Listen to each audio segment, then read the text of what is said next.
In the name of Christ, who shows us the way. Amen. Amen. Please be seated.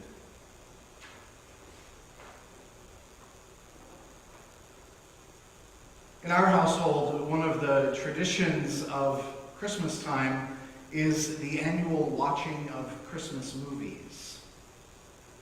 This year, with the pandemic grounding us, we've been leaning on these movies even more than we typically do. Some are classics that we come back to year after year.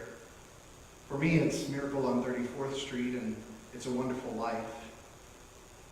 Each year it seems there's something new that grabs our attention. Last Christmas was one of those movies this year. But then there's the modern classics that we return to year after year. Chief among them, the Home Alone movies. We don't often get a second Sunday of Christmas like this, but whenever we do, the gospel we read this morning is the one that we read. And this rare second Sunday of Christmas is the only Sunday where this lesson is ever read. Even so, the story is one that has captured the imagination of Christians through the ages.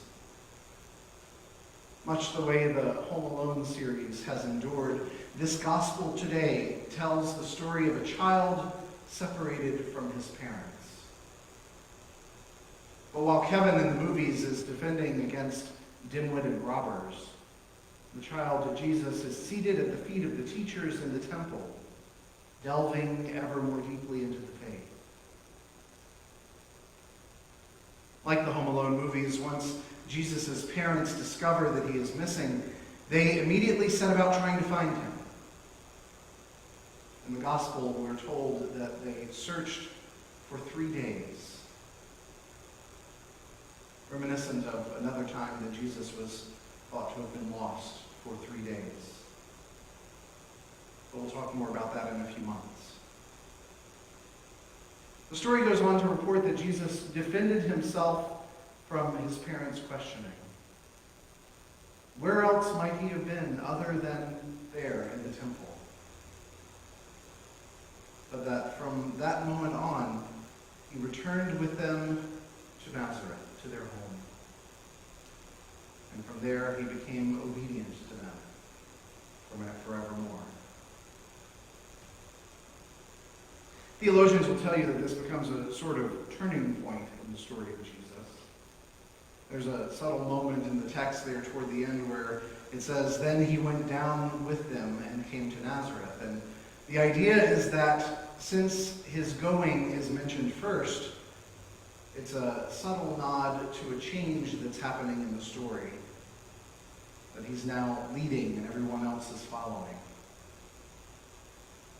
Maybe like the being lost for 3 days thing, maybe that is an intentional literary device meant to shift our perspective. I don't know. It seems perhaps a little too subtle to me to have much of an impact, but maybe it was on purpose. For me, however, I'd rather focus on the idea of being lost. I remember in my late teens or early 20s, the first time I saw that bumper sticker that said, "Not all who wander are lost."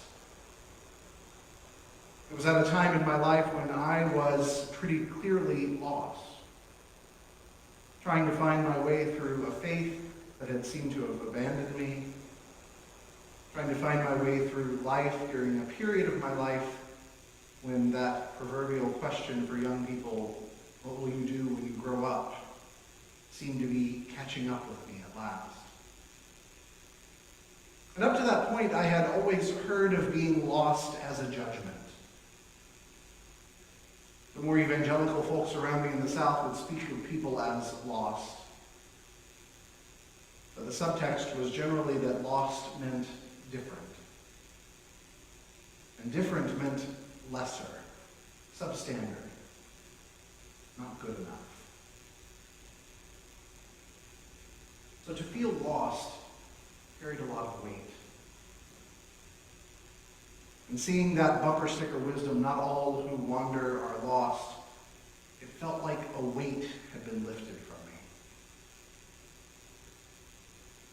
Perhaps I wasn't lost. Perhaps I was just wandering.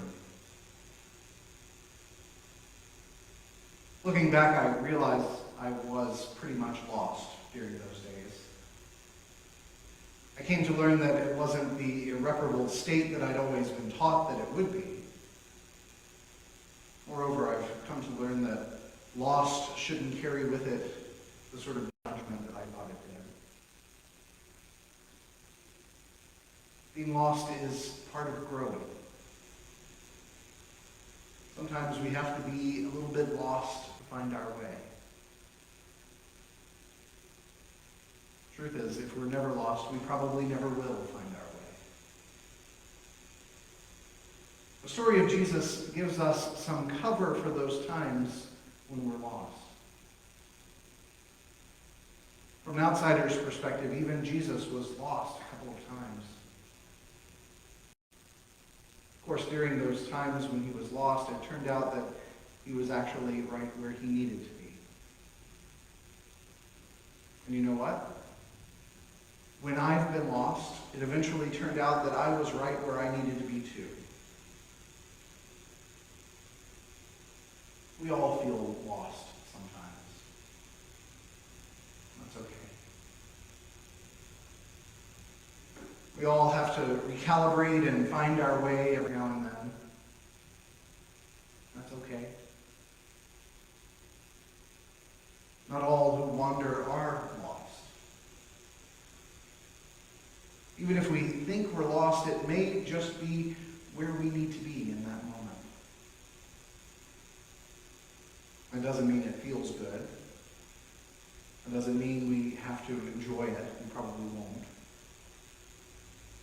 It just means that it's okay. Even Jesus was lost a couple of times. At least that's what we thought. And it turned out he was right where he needed to be. More often than not, we are too. This is a time in our collective lives when a lot of us are feeling lost. But it is a time for us to recalibrate. As individuals, of course, but also as a church. Maybe even more as a culture. These days have taught us a lot. What endures even when we feel lost. What matters most even when we can't have everything we want. What it takes to hold on to those things that endure and those things that matter, even when circumstances are standing in the way.